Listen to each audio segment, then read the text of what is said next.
Masain ka channel lo clear tu zong zong te chunga kalo me me ma tun tuma chuan Dream Hunter len moi ti khani nga he hla hi G key in ania unplugging hi ama sabera a shui ruk nei kan thai ma sabera nga chuan shui thum na chuan shui khat na shui ne na te khana let chawang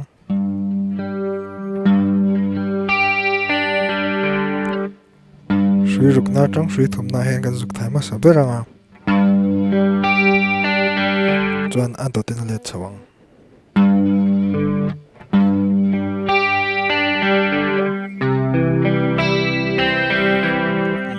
chuan C a hi chuan shui nga na le shui li na kan zuk thai nga chuan shui khat na tang let chho le nga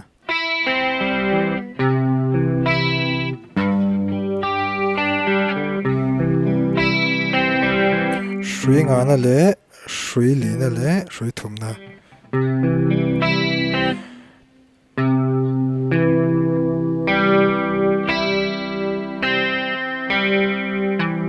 te khang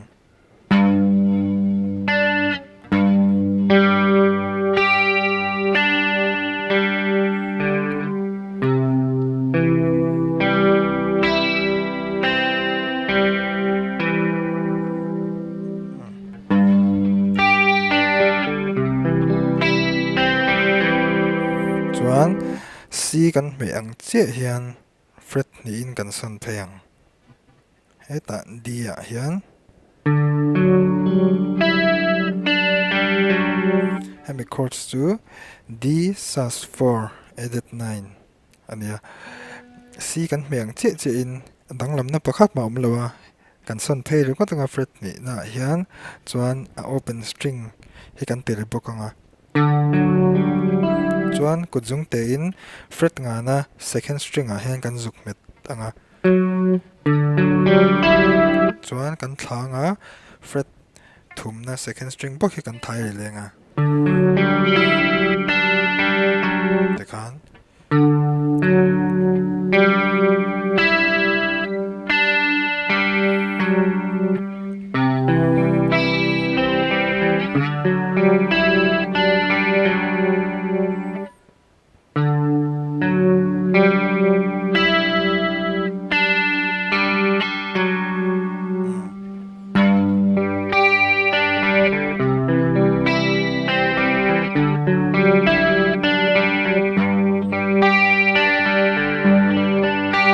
chuan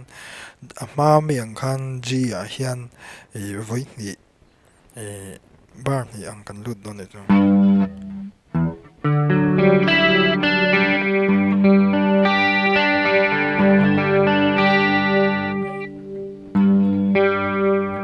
ama sa kha chuan shui ruk na kan tha hen tlem kan chol ta ma sai tun chu in zom dewin te to lovin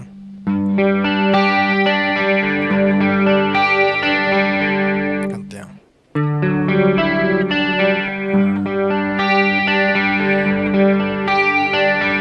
chuan atata chuan B minor a fullin kan metanga shui nga na tang hian shui nga na shui li na shui thum na kan thai chho le tapang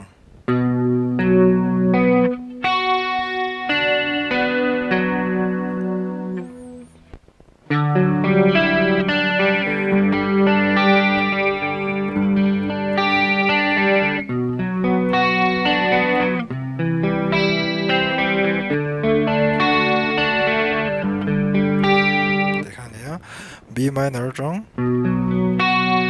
C a chho le nga ve khat theu chuan D po pa nga in C kha chuan ma mi yang che khan ni mai shui nga na tang shui thum na thleng chuan shui khat na tang chuan D po open string ve khat ta chuk thak top khan mai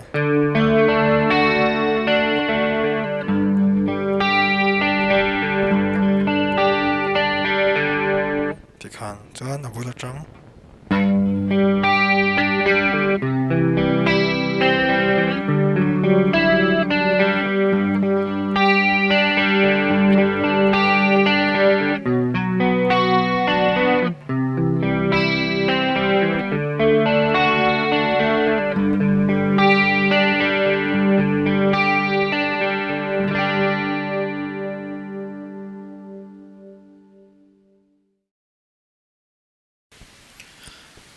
adot le chuan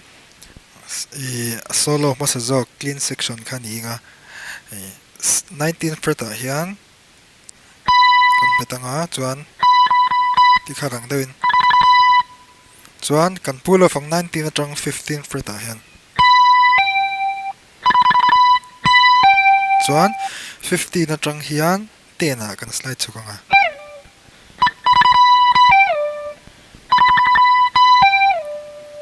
kan 15 atang 10 ah kan zuk slide chukanga chuan 8 fret second string ah hian kan zuk petanga chuan third string 7 fret ah 7 fret atang 9 fret ah chuan 9 fret atang hian kan pull off liang void ni kan thai nga tir tang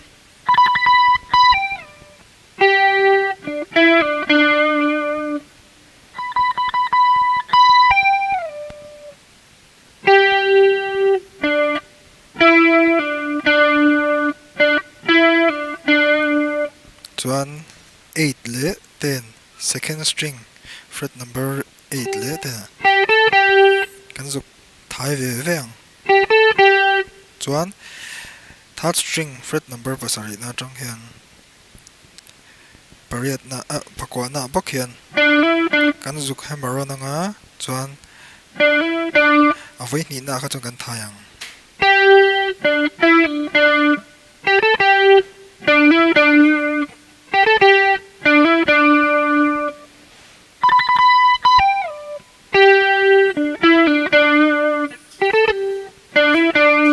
chuan second string fret number 15 ah hian kan zuk thai nga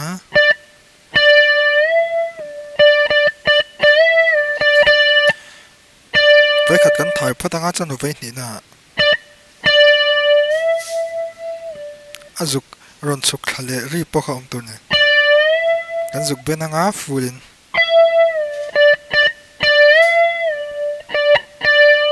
chuan aron chuk thak no vai ni kan thai liang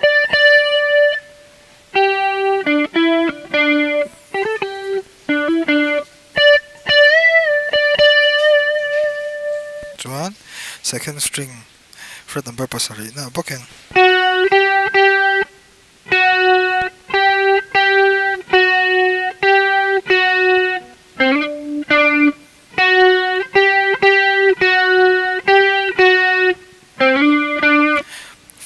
third string fret number 5 atang 7 na kan slide phenga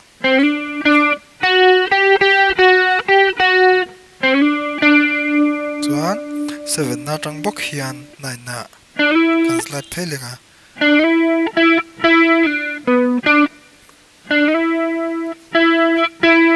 void ni kan thanga void thum na kan pull off ang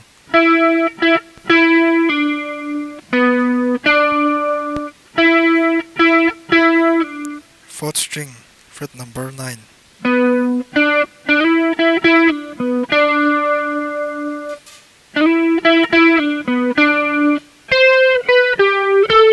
chuan fret number som pathum na som pahnih na na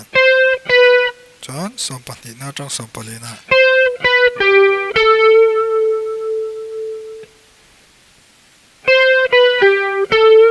chuan next ah chuan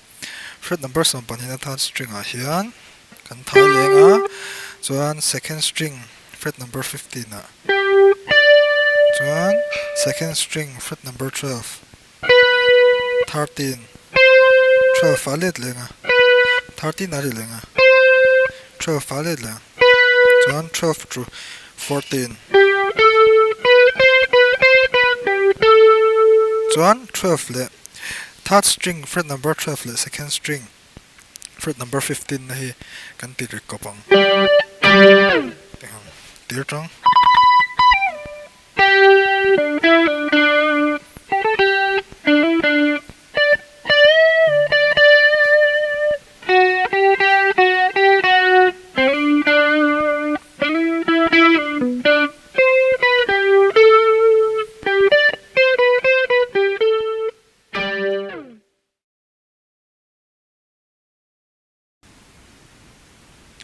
a top ber solo khani nga 15 fret second string ah hian kan va ben chawang muang changin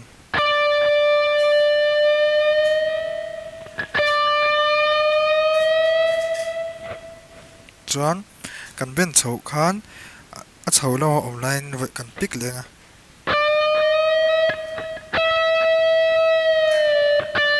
khate ri to han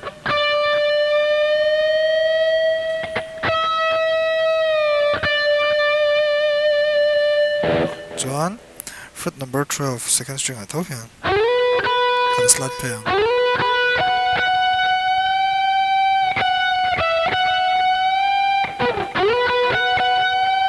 chuan hetai chuan kan ben chho la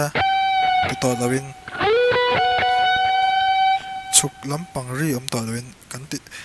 fret number 14 na tang kan pick chho le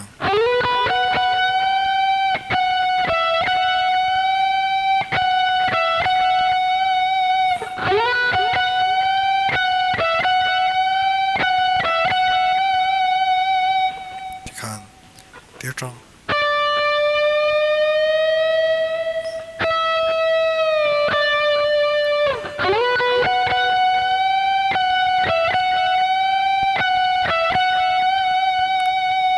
chuan fourth string fret number 14 na kan slide phel ya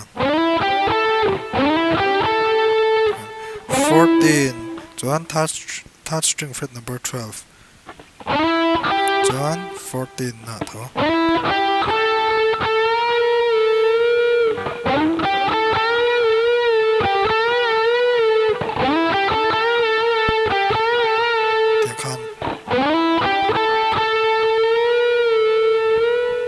tikhan le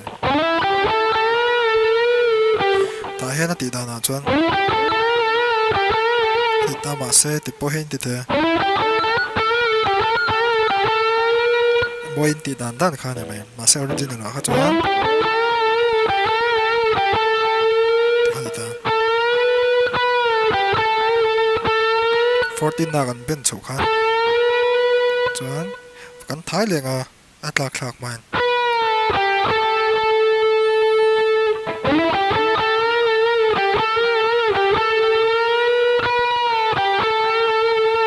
chuan fret number 12 third string akan slide le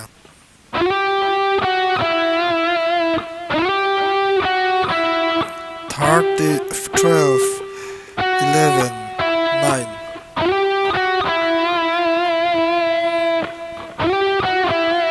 chuan pickup selector hi tamiang hi kan thla kanga neck pickup a tikhan chuan hi E minor arpeggio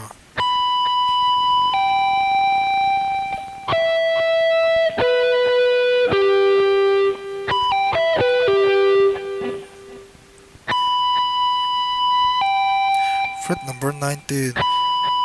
atang 15 akan pull off ang chuan 17 na second string 16 na third string 17 na fourth string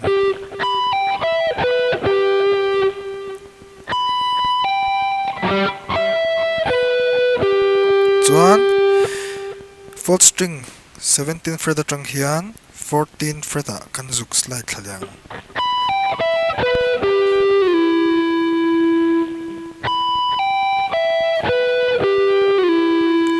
chuan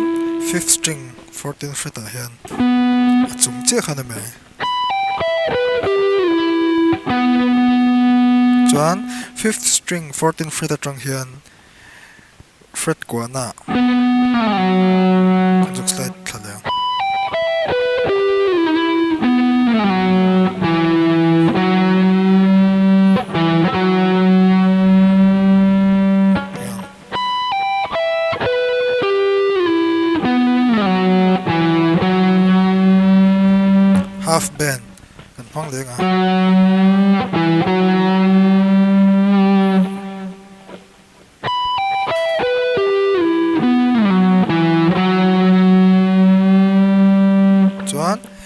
pickup selector kha bridge ha kan da le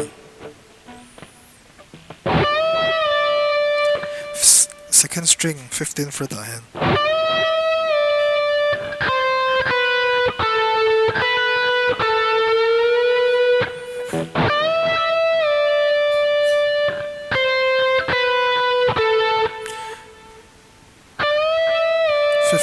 kan ben chho nga chuan 13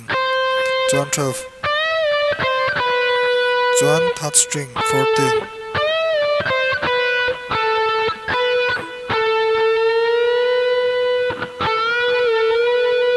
tilen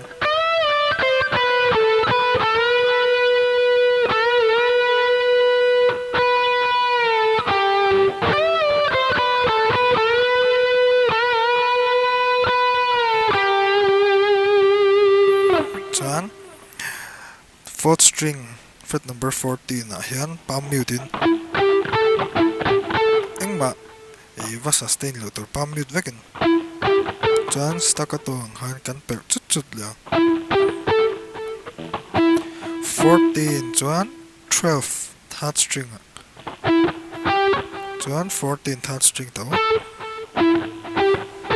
chuan second string 13 fret chuan 12 a hen kan zuk tikio ang harmonics